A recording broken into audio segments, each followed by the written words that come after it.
to win as a Terran. So first things first, guys, remember, being organized with your build order is always going to help. So let me talk you through a very standard opening. Always rally your first SCV or probe to build your first pylon or depot. I'm drinking water. Obviously, I'd be using hotkeys if I wasn't drinking right now. And you can also do things like change the rally point to where those SCVs are needed to mine, but that's really not necessary. Now, personally, I really like my camera hotkeys. This is a more advanced mechanic, but if you are brand new, you might choose to just start learning it right from the get-go. Most players don't use this, but it is really nice if you can use it. So what I've actually done is I've created a customized hotkey where just by pressing my keyboard, I can go main base, natural, third, fourth, fifth, and rally point, which I keep on top of my production in the early stages.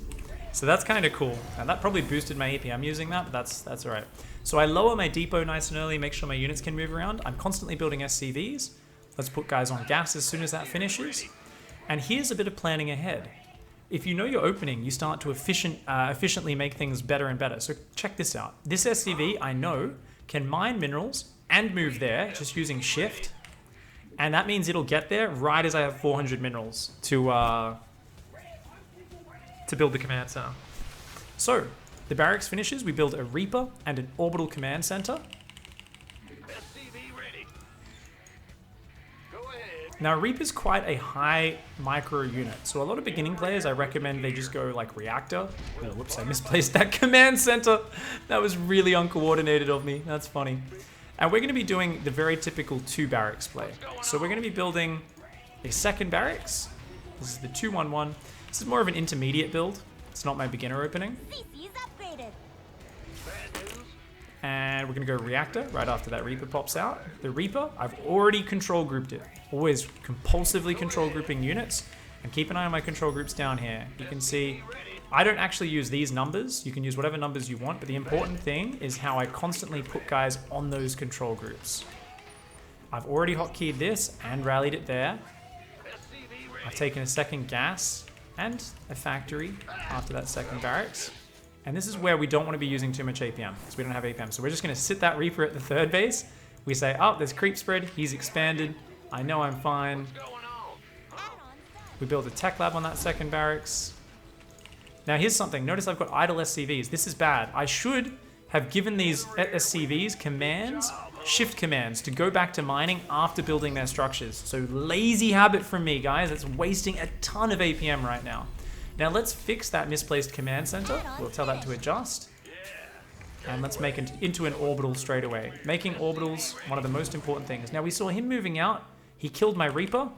I didn't really have the APM to micro it, but I saw a drone there. So that tells me he was gonna go, he's looking to take a third base. So let's keep on building Marines right now. And we're gonna send an SCV down here, and we're gonna try and build a starport and then a reactor. Now this is a pretty intermediate build order, like I said, but whatever your build order may be, the important thing is you can start just with a rough idea. You can make up your own build as long as you keep thinking, how can I improve it? What are some little changes I can do to make myself win that game where I lost to a roach rush last time? Watching the replays and figuring that stuff out is really big. And later today, we're going to be doing a lot of defending cheese kind of tutorials as we look through the replays. I'm sure there's going to be a ton of people dying to rushes.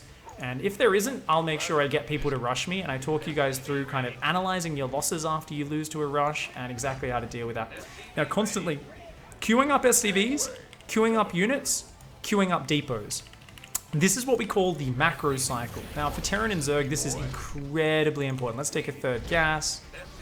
Let's get 2 medevacs on the way. And basically the idea is, oh, he's going to, speaking of rushes, guys.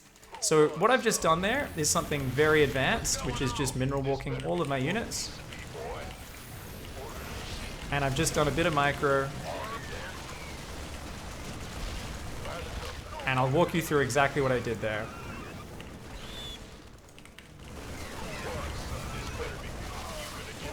Bit of advanced micro here for me. I mean, you kind of have to against Ravages.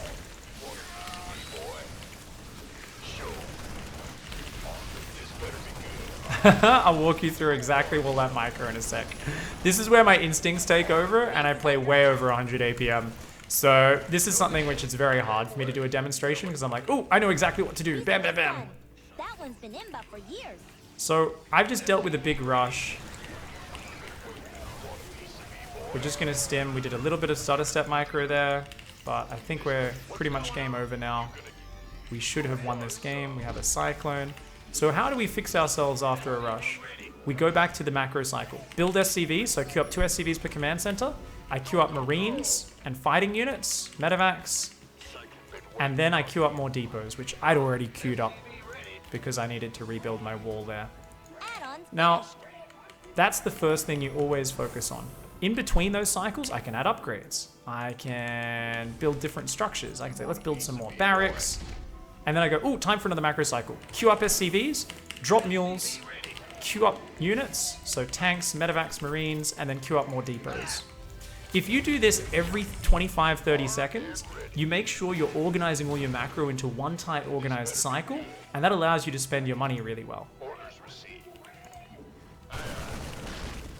So, build SCVs, drop mules, queue marines, queue tanks, queue medevacs, and in between that, I can say, you know what, I need some upgrades. Let's get some engineering bay.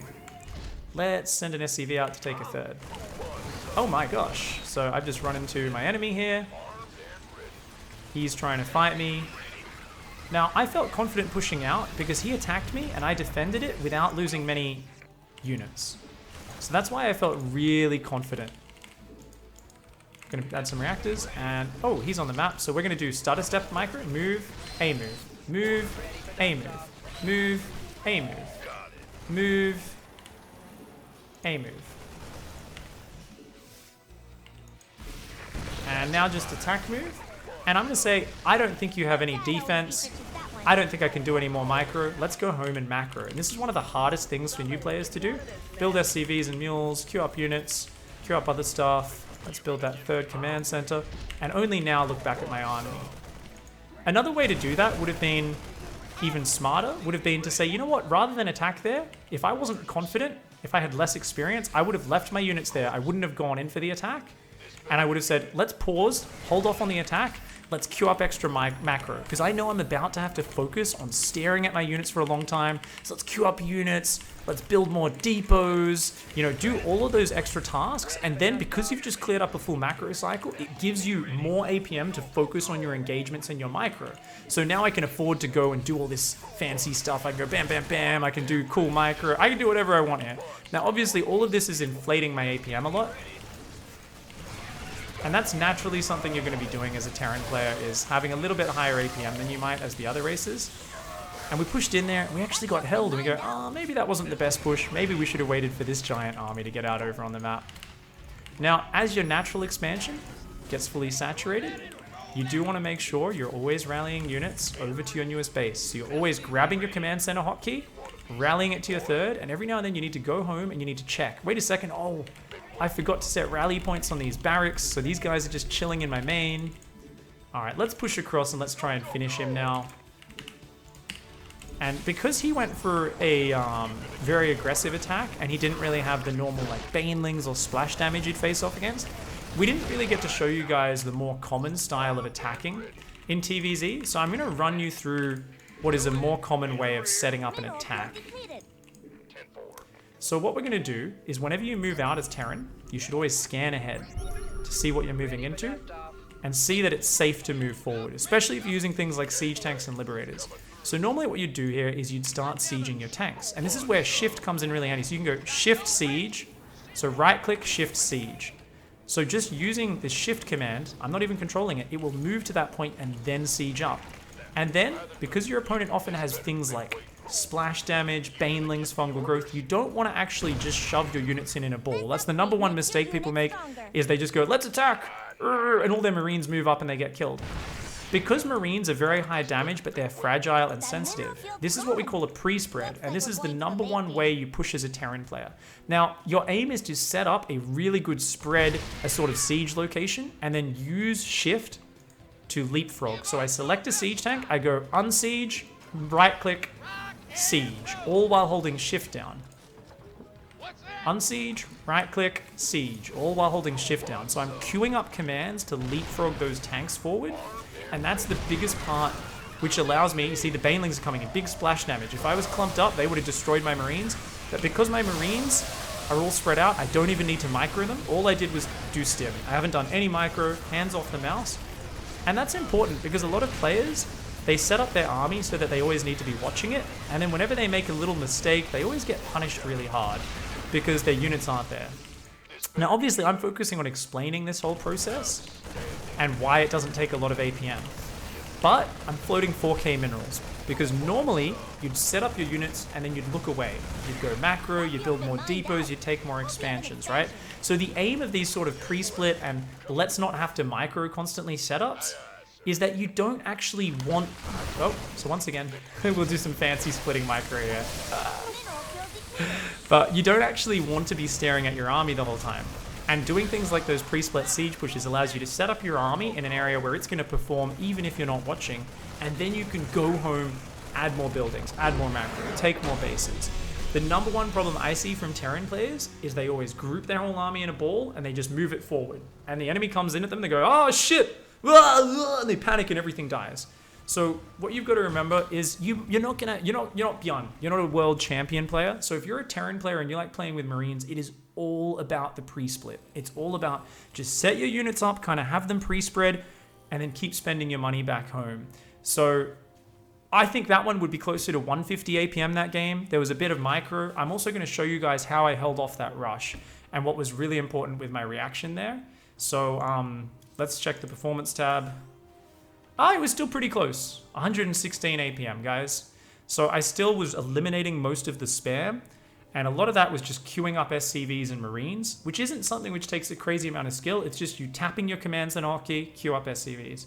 Tapping your barracks hotkey, queuing up Marines. So you'll notice my APM is still a lot lower than my opponent's, but it's much more efficient because I'm kind of organizing it. Micro, macro. In the early game, it's do a macro cycle, then add buildings, upgrades, and all the other things. Do a macro cycle, then do all the other parts of my build.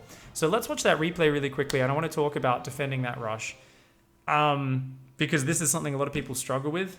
And keep in mind, this was a pretty well organized rush by him.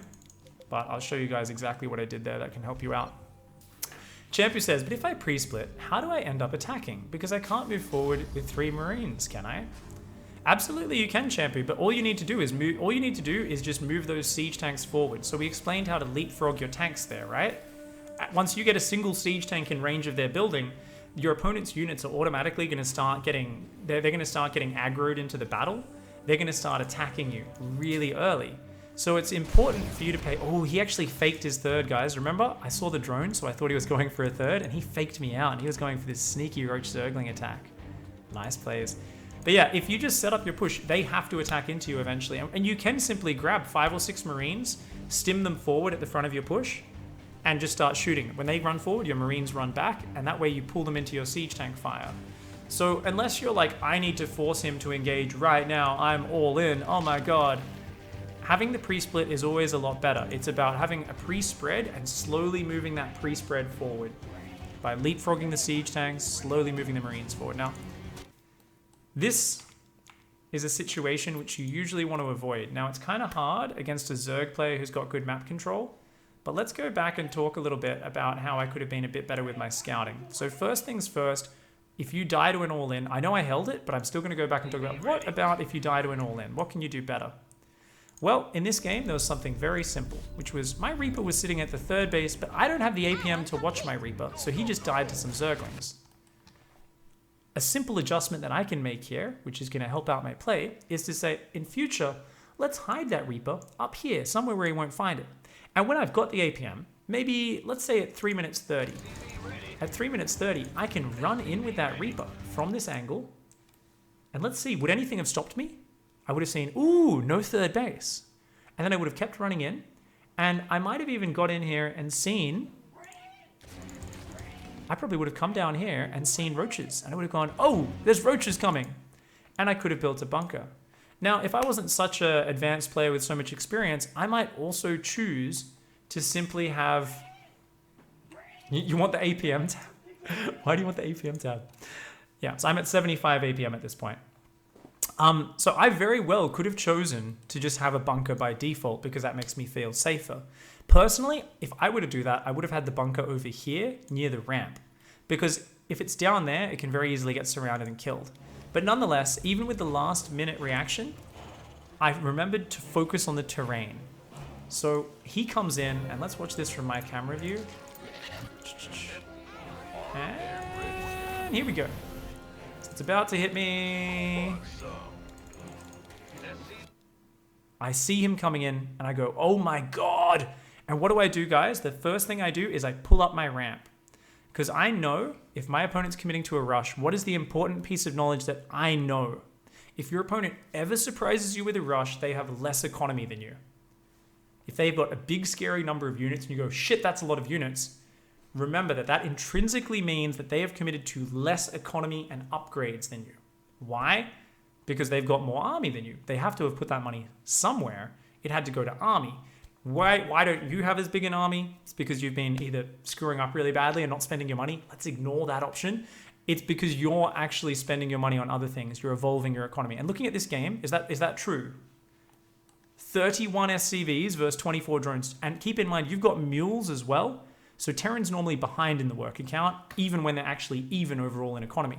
So to be up about, what is that, like 30% economy this early, that is a massive economy lead. Looking at it, the Zerg doesn't even have a third base.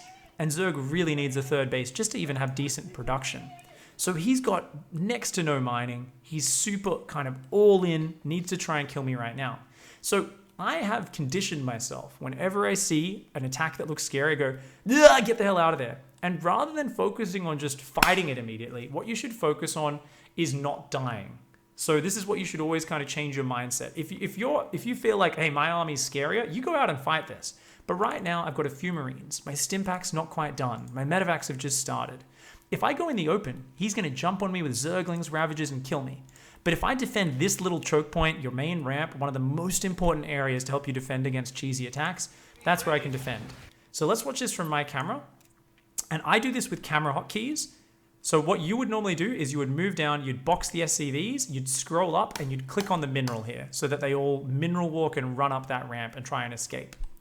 Now, I do that in about a millisecond because I use camera hotkeys. So let's just, let's just put it on, sorry, my camera, and there we go. So I grab the SCVs, I've told them to mineral walk, I raise the depots, then I go, oh no, let the SCVs up, let them up. And I actually lower the depot, and then I raise it again.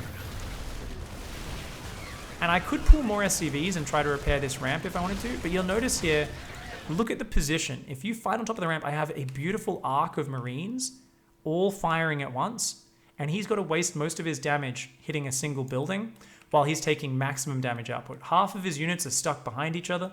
He can't even get Zerglings up this ramp. And so even though my force is weaker than his, I can defend here. Now, if you ever feel like you're in danger of dying, you can also pull SCVs. I could lose another 10 SCVs here, go down to 17 workers, and I would still be ahead of my opponent. Now, this is counterintuitive for a lot of people because they look at it and they say, wait a second, but then he would be up. He'd be up like 8 workers. Like if I went down, lost 10 workers, I'd be at 17 versus 24. Surely he'd be ahead. That's not true. Why? Because, like I said, guys, mules. If you've got mules dropping as a Terran, you're actually meant to have less workers than the Zerg when you're even. So I'd be roughly even on economy, but not just that. I've been investing in my future. I've been saving away. I've been investing. I've got my college fund ready for my little Marine children. You know what the college fund involves, guys? It involves one of the most important upgrades in the game, Stim Pack, and it involves a pair of medevacs coming out. So having that, I know the longer this goes, I've got healing, I've got stim. My units are going to get more and more efficient as these upgrades kick in. He's committing to nothing. All he's got is the most basic units in the Zerg arsenal, the Ravager and the Zergling, which, while quite powerful early on, they don't really get better as the game goes on. They kind of start to peter out. So I did do a little bit of fancy micro dodging Ravagers. I held it quite confidently and ended up way ahead. But if I wasn't so confident, I would have pulled about 10 SCVs from here, and I would have used those to buffer in front of my Marines as well. And knowing kind of when to pull workers, and usually just pulling workers whenever you're unsure of yourself, is one of the most important things to surviving a lot of rushes. I'd say about 90% of the time, I watch a player die to a rush in the lower leagues. It could have been held if they simply grouped all their army together, and then fought the opponent with no fancy micro whatsoever, just an attack move, as long as they pull their workers into the fight as well. Now, obviously, like I said, my APM was only at 75. There was a lot of micro and a quick succession of actions that I've trained as a high-level player there. But it still put my APM up to about 115, almost 120, and then it drops back down to about 110, 115 towards the end of this game. But remember, don't try to defend your low ground if you're ever surprised by an attack as a Terran. Just pull onto the high ground, fight on that ramp, and once you've got a few more important things out, maybe get a siege tank as well would be nice, then you can actually fight them and you'll actually kick ass. So good stuff. Would a good but more APM play after the attack be to do a drop in the opponent's main after this attack, says Lukey Well, the problem with going to drop there, Lukey is your opponent could still be all-inning. You don't have any information, so while it's fantastic if you can squeeze a drop out and defend, you don't need to do that. That's a high-risk play. It's high-risk, high-reward. If your opponent swaps back into droning after the attack, he's not building more fighting units, suddenly you hit him with a drop, you could just win the game outright. You could do heaps of damage. But what if he's simply gearing up for second wave of the all-in, and right as your drop gets to his side of the map, you're down 8 Marines and a medevac, another wave of Ravagers and Zerglings hits your natural wall. Your wall's not even finished, he runs in, surrounds the few units you have, and actually starts killing your base. He barely defends at home by pulling drones off the line and fighting with queens. Suddenly you lose a game where you were ahead in economy, ahead in tech. So because you're already ahead from holding his push there without losing many SCVs, there's no pressure on me to go and equalize the damage. As long as I just survive, I'm feeling good. Can you show me the camera hotkey again? I missed